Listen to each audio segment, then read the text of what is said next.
চট্টগ্রামের ডিসি হিলে বর্ষবরণ উৎসবের মঞ্চ ভাঙচুর করা হয়েছে। এই ঘটনায় জিজ্ঞাসাবাদের জন্য ৬ জনকে হেফাজতে নিয়েছে পুলিশ।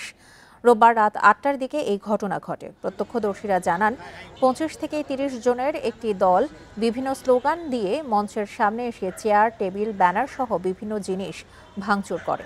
এছাড়া অনুষ্ঠানের বিভিন্ন যন্ত্রাংশ ভেঙে ফেলা হয়। হামলা করা হয় মঞ্চ প্রস্তুতির শ্রমিকদের ওপর। এ সময় তারা শেখ হাসিনার ফাঁসি না হওয়া পর্যন্ত ডিসি হিলে পয়লা বৈশাখের অনুষ্ঠান করতে দেয়া হবে না বলে হুঁশিয়ারি দেয়। এ ঘটনার পর নববর্ষের অনুষ্ঠান স্থগিত করা হয়। এদিকে এই ঘটনায় নিন্দা জানিয়েছেন চট্টগ্রামের সর্বস্তরের সংস্কৃতি কর্মীরা।